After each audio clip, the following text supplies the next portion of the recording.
Il faut que tu prophétises encore sur un grand nombre de peuples et de nations et de langues et de rois.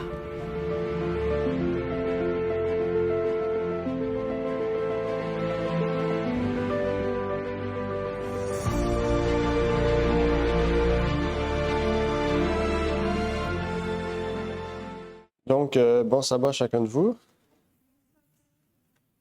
4. Donc, ce matin, nous allons revenir sur notre leçon de l'école du sabbat qui portait le titre Le pécheur et la loi. Quels étaient nos versets d'études?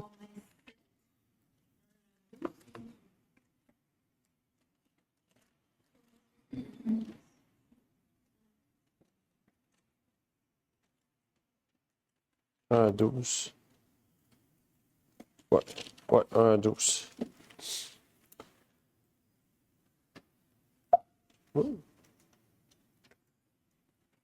Avant d'aller plus loin, nous allons prier et par la suite, nous allons revenir sur le sujet de la loi et le lien avec l'homme. Donc, prions. Notre Père qui est aux cieux, nous aimerions te remercier pour l'opportunité que tu nous permets de pouvoir partager ce sujet, de réviser ce sujet ce matin. Que tu puisses bénir chacune des personnes ici présentes, ainsi que ceux et celles qui sont peut-être en route pour venir, Seigneur. Et que tu puisses nous guider par ta parole et que ton esprit puisse agir en nous, Seigneur. Ma prière donc pour ces choses au nom de ton Fils Jésus-Christ. Amen.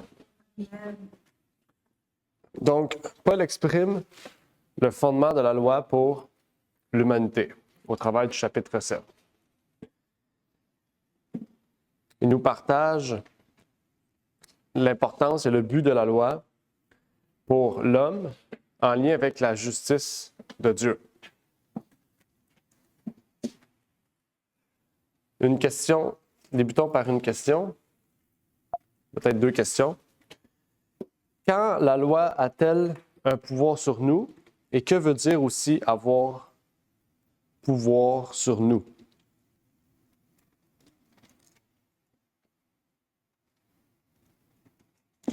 Verset 1, il dit que la loi domine sur l'homme aussi longtemps qu'il vit. Frères, ne saviez-vous pas car je parle à des personnes qui connaissent la loi, que la loi domine sur l'homme aussi longtemps qu'il vit? Donc, quand la loi a-t-elle un pouvoir sur nous et que veut dire avoir un pouvoir sur nous? Autant que nous vivons. OK, autant que nous vivons. Parfait, une question répondue. Et que veut dire avoir pouvoir sur nous? On est sous la domination.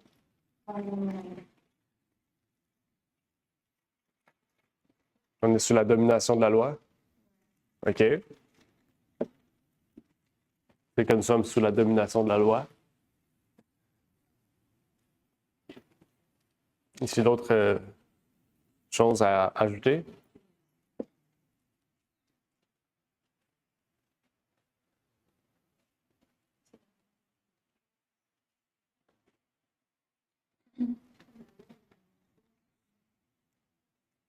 Verset 1 nous dit effectivement, « Frères, ne savez-vous pas que la loi domine sur l'homme aussi longtemps qu'il vit? » Effectivement, tant que nous sommes vivants, la loi a un pouvoir sur nous. C'est la Bible aussi, un peu plus loin, nous dit que la loi ne domine pas sur les morts, parce que la mort ne savent pas ce qu'il y a. Et le fait qu'elle ait pouvoir, ou selon les versions ici, c'est domine sur l'homme, dans ma version Sterval 2018, eh bien, cela veut dire qu'elle a autorité sur nous. Tant que nous sommes vivants, la loi a autorité sur l'homme. C'est ça, pouvoir, c'est autorité. OK? Maintenant, quelle illustration et exemple prend Paul pour faire comprendre ce concept de la loi et de l'homme?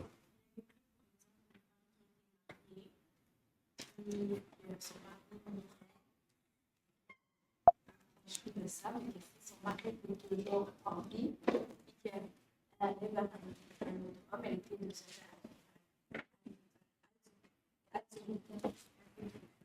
Mhm. OK. Oui, il prend l'exemple, il prend le mariage, effectivement. Pourquoi Paul utilise l'idée du mariage? Pourquoi il n'utilise pas un autre exemple?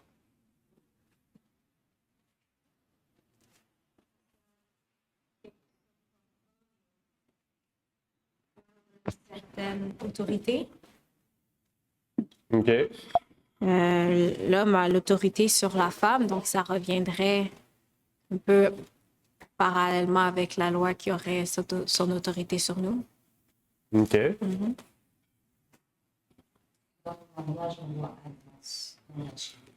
Engagement, OK. Effectivement.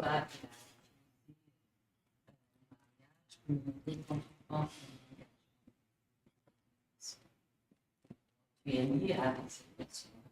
Parce que c'est comme une loi.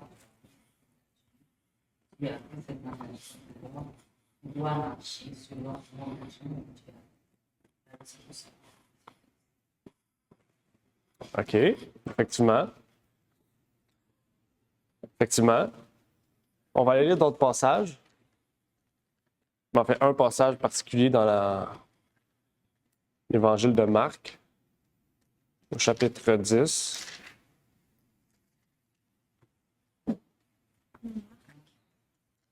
Versets 6 à 9.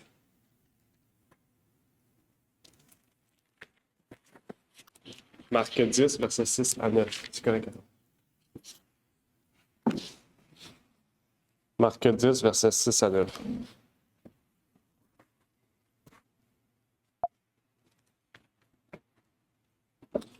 On va lire ensemble. Mais au commencement de la création, Dieu ne fit qu'un homme et qu'une femme. C'est pourquoi l'homme quittera son père et sa mère et s'attachera à sa femme, et les deux seront une seule chair. Ainsi, ils ne sont plus deux, mais une seule chair. Que l'homme ne sépare donc pas ce que Dieu a joint. Si on reprend l'exemple de Paul dans Romains 7, il commence par c'est une femme, effectivement, mais il veut plus s'attarder sur le lien marital qui existe. Il parle d'une femme qui est mariée à un homme. Et par la suite, il parle de quand son mari meurt, eh bien, un autre mari, en fait, un autre homme rentre et elle épouse donc cet autre homme. Okay? Il explique aussi que si l'homme vit puis elle décide de se remarier avec un homme, elle est appelée adultère, etc., etc. Donc, Paul reprend le concept ici de l'adultère, de la loi maritale que Jésus a élaboré dans Marc 10. Mais ce qu'il veut lier ici, c'est surtout le fait que quand une femme se marie à un homme, ils forment une seule chair. OK? Puis c'est la mort, principalement, qui va les délier, à moins qu'il y ait adultère dans la relation. Donc, c'est ça. Mais ici, il y a quatre aspects que Paul veut faire ressortir. Un, il y a une femme, il y a le mari numéro 1, le mari numéro 2, et il y a la loi. C'est les 4 points que Paul veut soulever ici dans le chapitre 7. Et c'est sur on pourrait dire cet aspect-là qu'on va plus élaborer, parce que si on comprend bien le lien que Paul veut faire dans le mariage et la loi, on va bien comprendre le lien qui existe entre le pécheur et la loi. OK? Donc, Paul ici fait une genre de parabole, même si ce n'est pas une parabole, mais c'est une forme de parabole. Il fait plus une comparaison, mais on va pouvoir bien comprendre c'est quoi le lien. Qu'est-ce qu'on peut comprendre? C'est que représente cette parabole ou cette illustration? Par exemple, la femme représente quoi? Le premier mari représente quoi? Le deuxième mari représente quoi? Et la loi représente quoi? De quoi il est question ici? Parce que Paul, ce qu'il illustre ici, ce n'est pas des idées littérales. Il ne parle pas littéralement d'une femme, ou d'un mari, ou d'un deuxième mari, ou de la loi.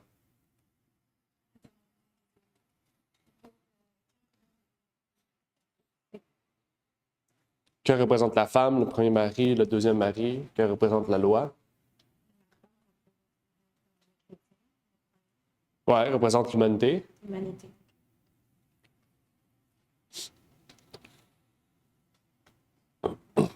Que représente le premier mari. Ça, seul Paul l'explique un peu plus loin. Là. Si on a fait l'étude, ça ne veut pas dire que vous avez fait peut-être le lien, mais quand vous avez lu l'étude, Paul, un peu plus loin, il parle. Il explique qu'est-ce que c'était. OK? C'est juste des fois, on sait pas, des fois, c'est un peu difficile de faire ressortir les gros points. Hein? Premier mari, est-ce que ce serait la loi?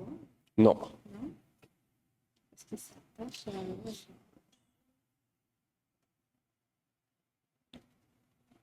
Moi, j'ai tendance à dire. Ça va prendre une forme de loi, mais c'est pas la loi. Maintenant, c'est plus savoir quelle loi tu fais allusion. Hmm?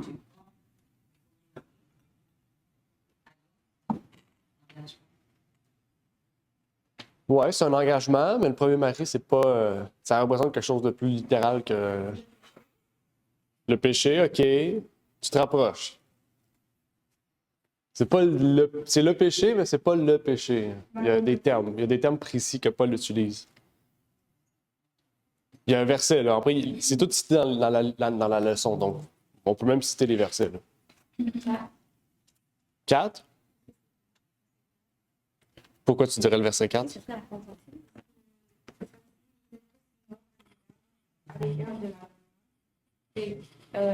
En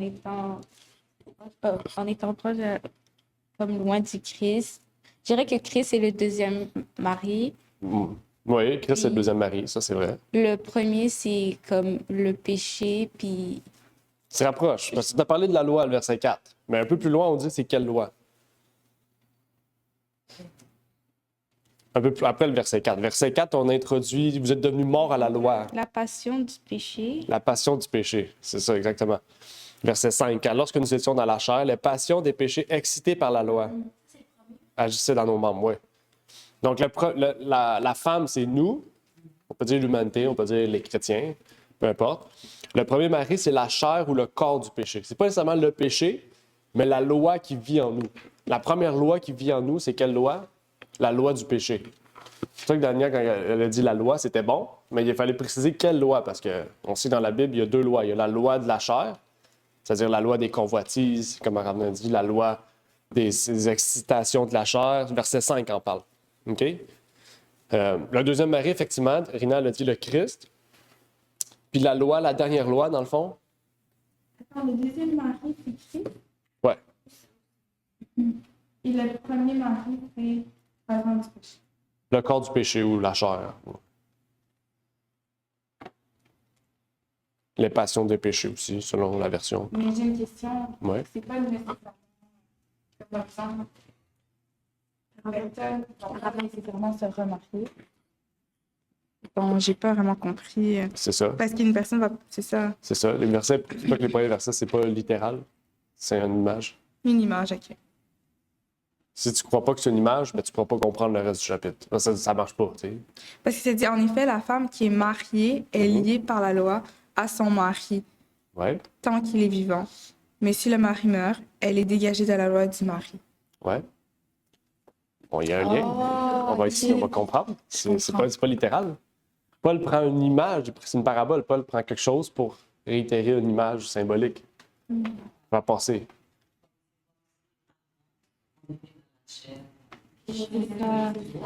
Mais une fois, ça, c'est la nouvelle. Va pas trop loin, là. Va pas trop loin. On s'en va là, là. Là, je sais que tu t'en allais. Oui. T'as compris. T'as compris, OK? C'est pour ça que si on comprend l'image, on comprend la leçon d'aujourd'hui. OK? Fait que, on va continuer. Donc oui, effectivement, c'est la loi. La loi ici, c'est la loi de Dieu, OK? Mais au début, on parle d'une autre loi qui est le premier mari. Maintenant, comment on peut arriver à comprendre ça? On l'a quand même bien réitéré ici, mais on va juste revenir. Verset 4, deuxième mari et la femme. On dit, ainsi donc, vous aussi, mes frères, vous êtes morts à la loi pour le corps de Christ. Ça dit, ainsi donc, vous aussi. Donc, il dit vous aussi, il fait allusion aux chrétiens. Ça dit, vous êtes morts à la loi, au premier mari. Pour le corps de Christ, pour être à un autre.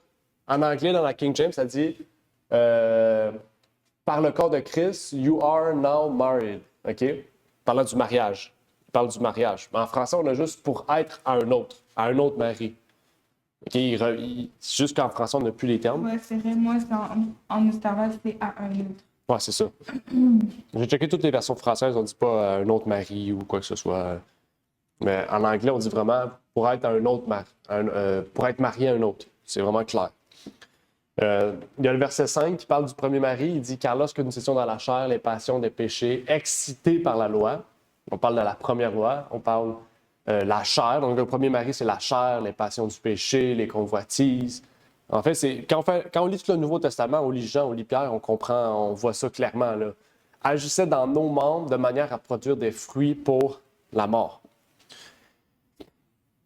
Puis là, on va comprendre aussi le lien pourquoi Paul utilise adultère encore. Parce qu'au début du chapitre 7, il parle de l'adultère. Il y a un lien aussi du fait qu'il parle de l'adultère. On va revenir sur ça après. Si vous avez remarqué aussi, le premier mari apporte des fruits, le deuxième mari apporte des fruits. Comme on sait, dans la parole de Dieu, mais la messagère aussi a dit que le mariage a pour but d'amener une sanctification. OK? Mais dans les deux mariages, il y a le deuxième mari apporte une sanctification, mais le premier mari apporte une dégradation. C'est l'inverse. OK?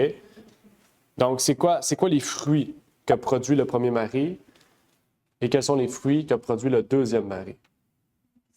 Le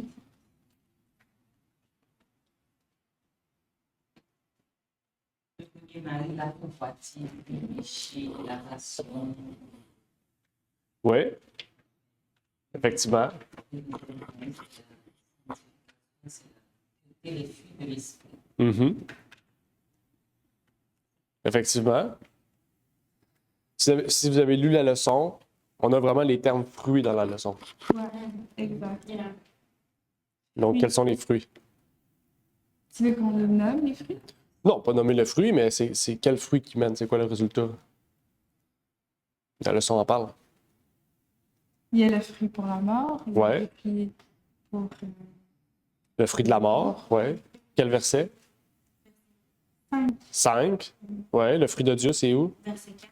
Verset 4. OK?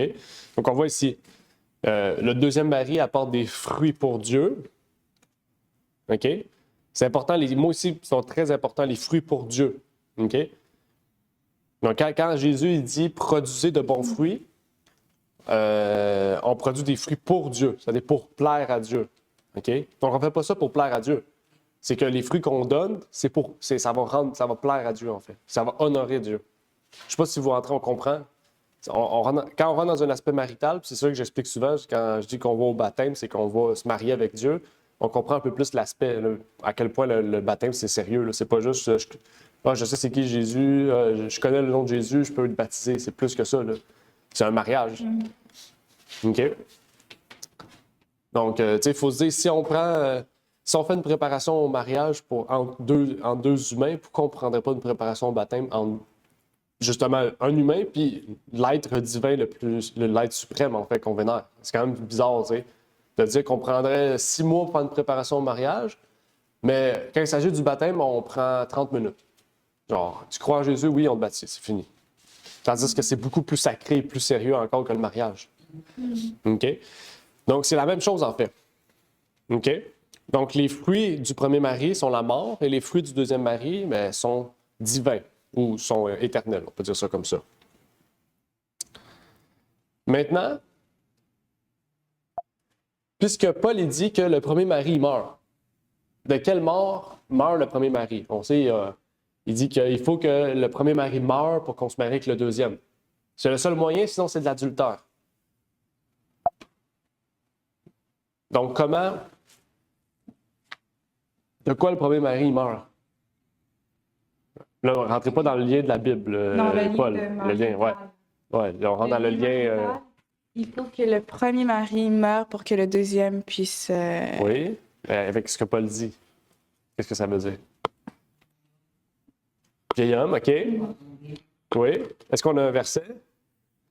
Dans le 6 ou dans un autre. Pas nécessairement dans Romains, dans la parole de Dieu. Romains 6:6?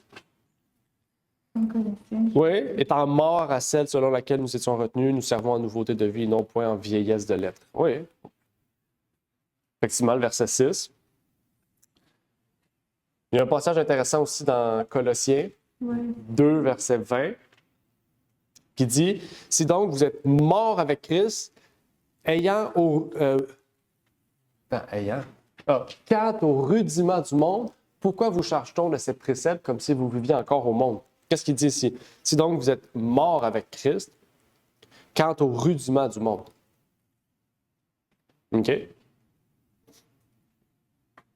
Donc, est-ce que ça nous permet de mieux comprendre aussi le verset de Jacques?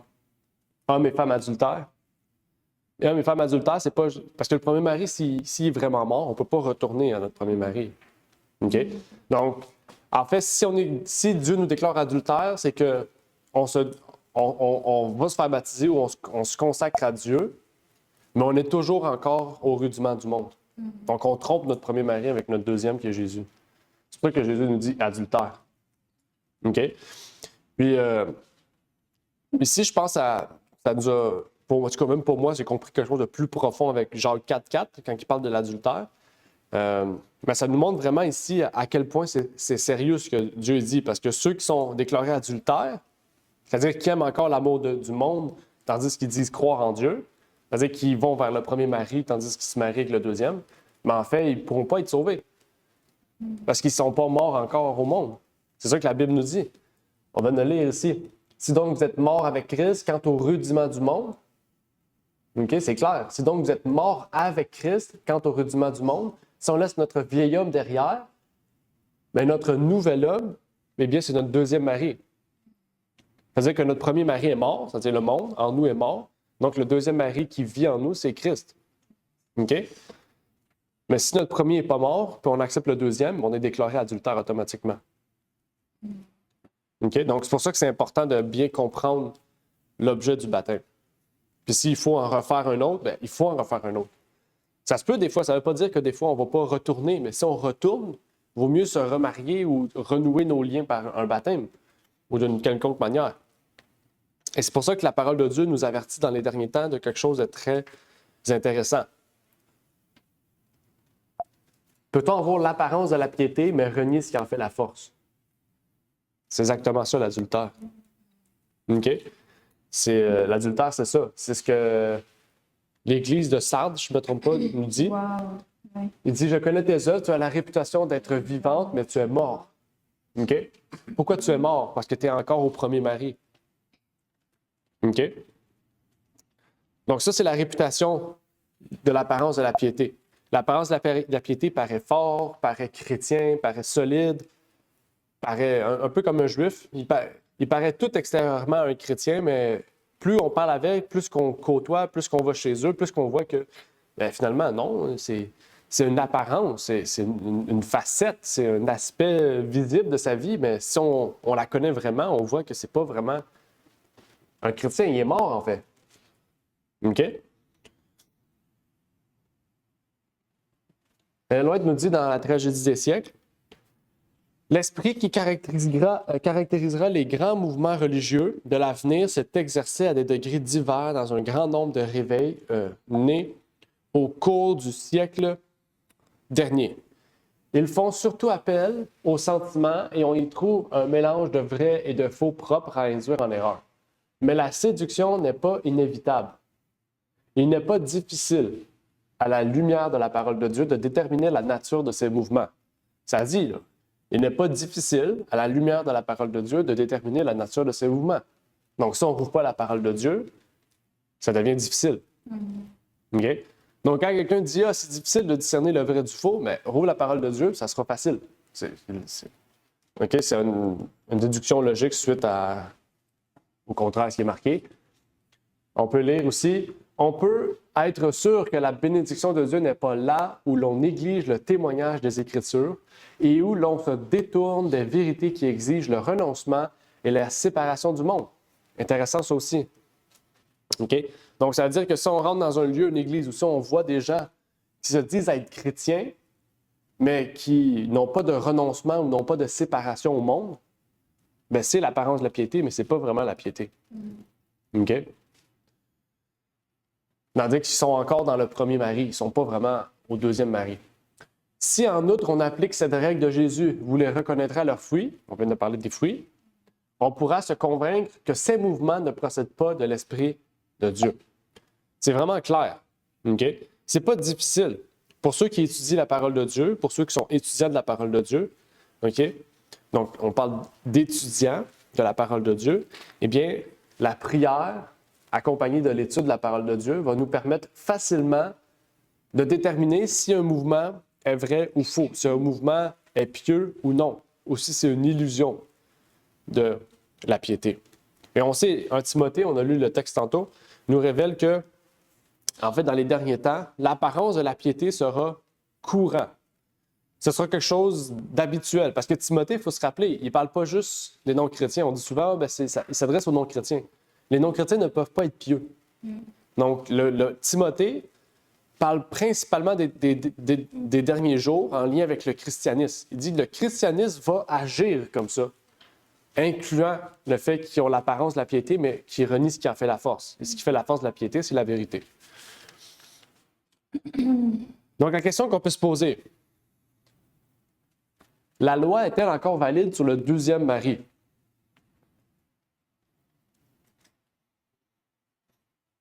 C'est un peu la conclusion de Paul dans la leçon qu'on a vue. OK? Au verset 7, il dit « Que dirons-nous donc? La loi est-elle la cause du péché? Nullement. Au contraire, je n'ai connu le péché que par la loi. » Donc, qu'est-ce qui a permis à Paul de pouvoir partir du premier mari au deuxième mari? C'est pas le fait qu'il connaissait Jésus, c'est le fait qu'il connaissait la loi. Oui, le mari est mort. La loi. C'est la loi. Je n'ai connu le péché que par la loi. Car je n'eusse point connu la convoitise si la loi nous dit tu ne convoiteras point. Donc ici, c'est quelque chose de puissant parce que il ne dit pas ici car je n'eusse point connu la convoitise si la loi nous dit tu aimeras ton prochain comme toi-même. Il ne dit pas ça. Il dit parce que tu ne convoiteras point. OK? Donc, si la loi de Dieu dit tu ne convoiteras point, comment tu fais pour ne pas convoiter? C'est pas parce que tu connais le nom de Jésus que tu ne vas pas convoiter. Hein?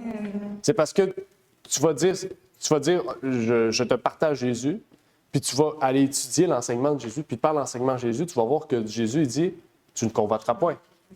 Puis là, tu vas dire pourquoi il dit ça. Puis là, tu vas comprendre qu'il pratiquait la loi, puis tu vas vouloir pratiquer la loi. OK? Donc, c'est pas parce que tu ne vas pas être sauvé par la loi, c'est pas ça qu'on dit. Jésus est la porte d'entrée pour arriver à comprendre comment vraiment se repentir, se convertir et naître de nouveau. OK?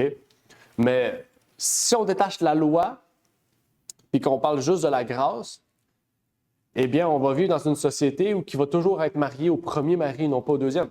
C'est normal. OK?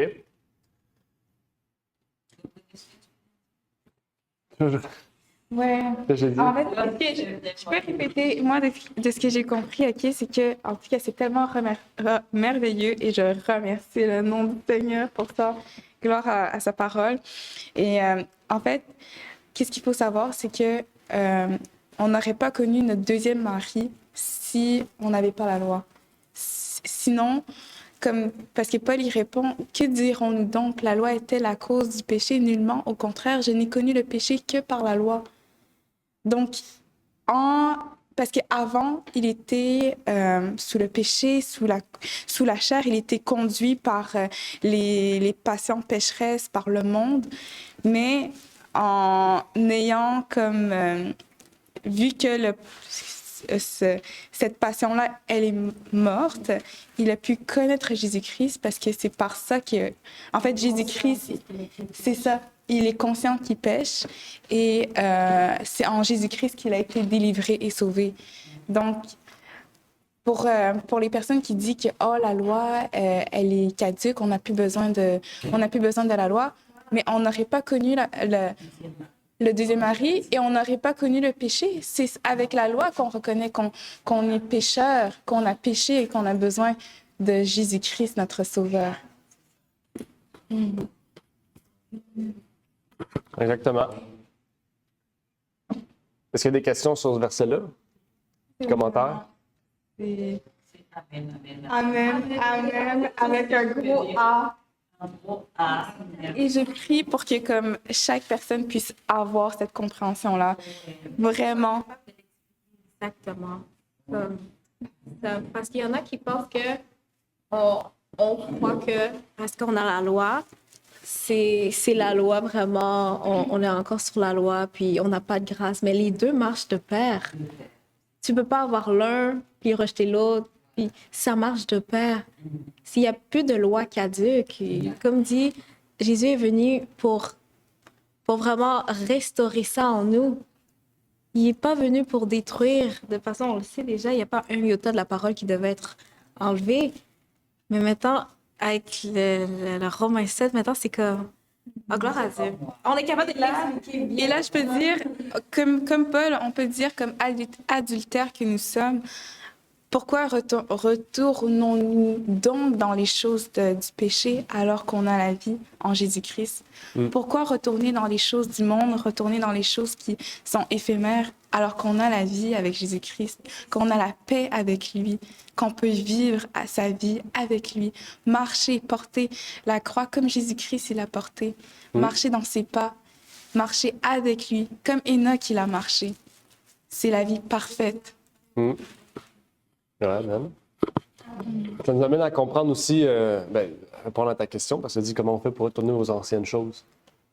Mais tu sais, c'est comme un mariage. C'est pour ça que l'exemple du mariage est important à comprendre puis puissant.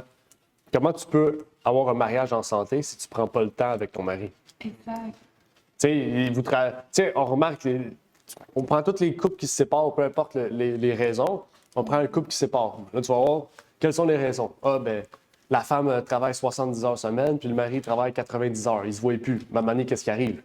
Ben, ils développent des liens d'amitié avec des gens au travail, puis des liens amoureux. Puis là, on passe plus de temps avec les personnes au travail, la femme ou l'homme. Fait que là, les couples, ben, ils se séparent parce qu'ils vont avec des collègues du travail. OK? Ben, c'est la même chose avec Dieu. Tu sais, si on s'est marié avec Dieu, il faut prendre du temps avec Dieu. OK? Moins on prend de temps avec Dieu, ben, moins on va être fidèle à Dieu. Moins on va savoir discerner ce qui est bien de ce qui est mal, moins qu'on va... tout ça, c'est tout quelque chose de logique. Si on fait le même lien avec le mariage dans la vie de tous les jours, bien, on peut faire le même lien avec Dieu aussi. C'est pour ça que toute la Bible, tout le Nouveau Testament principalement, Paul il rappelle souvent que Dieu, Jésus est notre époux, Jésus est notre époux. C'est pas anodin, là. C'est pour nous rappeler qu'il faut vraiment un lien. Plus on passe de temps avec Dieu, mieux que c'est. OK? Donc, c'est pour ça que souvent, on dit, c'est la même chose. Là, si tu prends 5 minutes par jour avec ton mari, dans la vraie vie, je parle littéralement 5 minutes, c'est sûr que tu n'auras aucun lien avec lui. Là. Les relations vont être plus bêtes, vont être plus dures, vont être plus froides. C'est normal. C'est la même chose avec Jésus. Si on passe moins de temps avec Dieu, moins de temps avec Jésus, on prend moins le temps de le connaître, moins le temps d'apprendre à tomber en amour avec, moins le temps, c'est la même chose. C'est le même lien. OK? Donc, je pense que le chapitre 7 nous amenait aussi à bien comprendre ça, surtout les versets 1 à 3. Puis Paul, il termine en plus ce passage, il dit « Ainsi, verset 12, « Ainsi la loi est sainte et le commandement est saint, juste et bon. » OK? Amen. Donc, c'est quand même intéressant. Et ça nous montre en fait à quel point la loi est importante dans le processus de la foi et le processus de notre relation avec Dieu. Puis aussi, c'est important de prendre ça au sérieux. Parce que sans la loi, en fait, on n'aurait pas pu accepter le Christ. Puis sans la loi, on n'aurait pas pu prendre conscience de notre situation. C'est ce que Paul répète depuis tout le début du chapitre, du livre aux Romains. Il dit, la loi m'a amené à prendre conscience de ma situation et de me tourner vers Christ. Puis là, on pourrait se poser la question. Et Paul, avant d'être chrétien, il était juif, il connaissait la loi. Pourquoi il dit que c'est la loi? C'est la loi qui l'a amené à croire en Jésus. C'est quand même intéressant de montrer ça. Okay? Paul, avant d'être chrétien, il était juif. Mais pourtant, il considère qu'avant même qu'il soit chrétien, il vivait dans le péché. Il vivait avec le premier mari. Il fallait que Christ soit là. Okay? Donc, ça veut dire vraiment que Christ est le point central. Okay? Il faut remettre ça en contexte. Parce qu'il y en a qui vont dire, OK, vous prônez la loi. Non. Paul, avant même qu'il soit chrétien, il observait déjà la loi, puis il se considérait sous l'emprise du premier mari, sous l'emprise du péché, même s'il observait la loi. Donc, il faut vraiment Christ au centre de notre vie pour que l'observation de la loi puisse devenir quelque chose de concret, de fidèle, de vrai. Je ne sais pas si vous voyez le lien du chapitre 7, c'est puissant, là. OK? Ça veut dire que même les Juifs d'aujourd'hui, même s'ils observent toute la loi mieux que nous, c'est pas ça qui les sauve. C'est Jésus. Ce que j'allais dire, une personne ne peut pas observer la loi sans Christ. Tu observes la loi par ta propre force. Oui. Par ta propre force. Sans Christ, impossible d'observer la loi. Parce que oui, Paul observait la loi, mais sans Christ, mais il l'observait par sa propre force. Parce que c'est en Christ qu'on est capable vraiment d'observer cette loi-là, parce qu'on va faire sa volonté à lui et non notre volonté. Toutes les personnes qui observent la loi sans Christ ne font pas sa volonté. Ils font leur volonté à eux et non la volonté du Christ. J'ai une question. Et les personnes qui acceptent Christ, comme quoi ils se font baptiser, mais tout en reniant cette loi-là. Tu vois, comme on dit que le baptême, c'est une sorte d'alliance, une sorte d'engagement, une sorte de mariage aussi avec Christ. Mais ces personnes-là qui se font baptiser, mais qui méprisent la loi, qui dit que non, comme quoi la loi... Et il y en a, admettons, 8 et il n'y en a pas 10 vraiment. Est-ce que ces baptêmes-là sont approuvés par le Père et le Fils? Bonne question. Dieu, c'est ça qui est important dans le baptême. Je pense que Dieu nous prend où est-ce que nous sommes. Il voit la sincérité du cœur. Okay? La parole de Dieu nous dit que on sera jugé selon la lumière qu'on a. OK? Je pense qu'il est important à comprendre, c'est pas nécessairement qu'il faut absolument que tous les baptêmes passent par une connaissance parfaite de la vérité. Je crois pas à ça. OK? Puis je pense qu'on devrait tous être d'accord parce que sinon c'est impossible. Même moi, je serais pas baptisé. Dieu nous prend où est-ce que nous sommes, puis il voit le cœur de chacun. Un catholique qui est sincère peut être sauvé autant plus qu'un adventiste qui est sincère. Ou un adventiste qui a plein de vérités, mais qui est adultère contre Dieu. Dieu regarde vraiment au cœur et à la lumière qu'on a. Je pense que c'est plus le fait un peu comme les disciples de Jean, quand ils ont rencontré Paul, puis qu'ils ne savaient pas qu'il y avait un Saint-Esprit. En fait, ils ont reçu une vérité, puis par cette vérité-là, ils ont décidé de refaire alliance avec Dieu. Je pense que c'est de là qu'on voit la sincérité aussi du cœur des gens. Quand, par exemple, une personne qui croit aux 8 commandements, puis finalement, ils découvrent qu'en fait, il y en a 10, puis que dans les Bibles, je sais pas, par exemple, catholiques ou dans peu importe les livres qu'ils lisent, eh bien, ils ont été trompés. Eh bien, ils décident de se refaire baptiser en guise de nouvelle alliance avec Dieu. Eh bien, ça montre une sincérité du cœur. Ça montre que la lumière qu'ils ont reçue, nouvelle, a touché leur cœur, a fait impression sur leur cœur, puis qu'ils veulent se refaire baptiser. Je pense que c'est comme ça aussi qu'on doit voir les choses. Le baptême, il n'y a pas. Tu sais, le baptême, la Bible nous dit qu'il y a un seul baptême, une seule fois. C'est vrai. On pourrait dire le contraire aujourd'hui, parce que s'il y aurait une seule fois, ça veut dire que tous les chrétiens, autant les Mormons que les témoins de Jéhovah, on croit la même chose, ce qui est faux. Donc, quand il dit une seule fois, c'est que dans la Bible, il y a une seule fois. Si on voit aujourd'hui les gens qui croient en plusieurs choses, donc il y a plusieurs fois, la Bible nous dit qu'il y a une seule fois, une seule vérité, une seule fois, un seul baptême. Ça ne veut pas dire qu'il y a juste un seul baptême dans le sens, il y a un baptême, puis on se baptise une fois, puis c'est fini. Ça serait faux parce que la Bible nous révèle qu'il y a des gens qui se sont fait baptiser 2 fois et 3 fois. Donc, il faut comprendre ces versets-là aussi dans le sens que quand il dit qu'il y a un seul baptême, c'est qu'il y a une seule forme de baptême, il y a une seule manière de baptiser les gens. C'est pas par peut-être un petit peu d'eau sur le front, faire une croix avec de l'huile que là, on est baptisé. C'est la Bible nous montre. Je pense aussi, je vous invite à étudier ces versets-là pour les comprendre.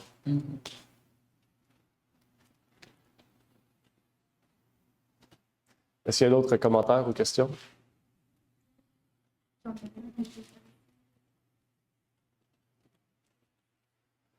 N'hésitez pas. C'est le moment. Non, ben oui, moi j'ai fini. Là. Il y a juste l'appel du jour. Là. Sinon, je vais aller l'appel du jour, réfléchir un peu. Dieu nous invite à nous marier avec Christ et de voir la loi comme nous permettant d'être amoureux et honnêtes avec Dieu. Ce qu'on remarque, c'est que Romains, on dit souvent Romains, c'est l'épître de la foi. Mais à chaque fois, chaque chapitre, Paul, il relie la foi avec la loi. À chaque chapitre, pratiquement. Donc, il y a quand même quelque chose de profond à savoir que La loi et la foi marchent de pair et non, ils ne sont pas contraires, en fait. Claude il dit, ceux qui pensent être sauvés par les œuvres de la loi viennent tout simplement de rejeter Christ, effectivement. Il faut un équilibre, en fait. On ne peut pas aller dans les deux extrêmes, dire que c'est la loi qui nous sauve ou dire que c'est la foi qui nous sauve. Oui, c'est la foi qui nous sauve. Mais ce que je veux dire, c'est dire la foi nous sauve, on s'assied là-dessus, puis ça finit là. Puis dire la loi nous sauve, on s'assied là-dessus, puis ça finit là. Il faut un équilibre. Il y a une balance dans tout, en fait. Toute chose, il y a une balance. J'ai retrouvé ma question. Oui. Peut-être que mes idées sont un peu... Mais Il faut utiliser les termes. comment maintenant faire comme référence à le verset qui dit que on est affranchi par la loi? On parle de la loi morale. Oui, bien, affranchi. Quand il dit affranchi, Comme c'est qu'on on est affranchi de la loi. affranchi, ça veut dire qu'on n'est plus sous la condamnation de la loi parce qu'on a Jésus. C'est pas la même chose. OK. Puis c'est comment l'expliquer déjà, comme qu'on n'est plus sous la condamnation de la loi. C'est qu'on n'est plus... Sous la condamnation de la loi. C'est qu'à cause qu'on croit en Jésus-Christ, on est déclaré juste et saint. Si on est déclaré juste devant Dieu, c'est qu'on est déclaré juste devant la loi. Ouais. Donc, on est affranchi de la loi. OK. Ouais. C'est que la loi ne nous condamne plus parce qu'on a Jésus-Christ. Ouais. Mais si on se détourne de lui, on est adultère, c'est sûr que la loi nous condamne. Exactement. C'est tant qu'on marche avec Jésus, nous sommes déclarés justes et saints. Oui. On grandit. C'est pas la même chose. C'est plus compréhensible, surtout dans le sens de quand on voit tous les versets dans le Nouveau Testament, qu'on dit que le mystère s'est accompli. Le mystère, c'est que Jésus-Christ vit en nous. Donc, si on vit pas la vie de Jésus-Christ, alors l'Esprit de Christ, elle n'est pas en nous. Donc là, on est toujours sous la domination de la loi. Tandis que si on vit en nouveauté de vie et qu'on décide de marcher avec Jésus-Christ, alors on est affranchi, on est rendu libre de la condamnation qui pesait sur nous, qui était la loi. Ouais. C'est le plus grand danger du christianisme aujourd'hui, c'est d'être adultère. Ben, ça a toujours été le plus grand danger, mais aujourd'hui, avec tout ce que Satan y fait, toutes les choses qu'il met en place pour détruire le chrétien, c'est le plus grand danger de continuer à déclarer chrétien, mais à pratiquer les œuvres de la chair. Donc, retourner au premier mari, c'est le plus grand danger pour aujourd'hui. C'est vraiment la chose la plus dangereuse. Donc, on doit faire...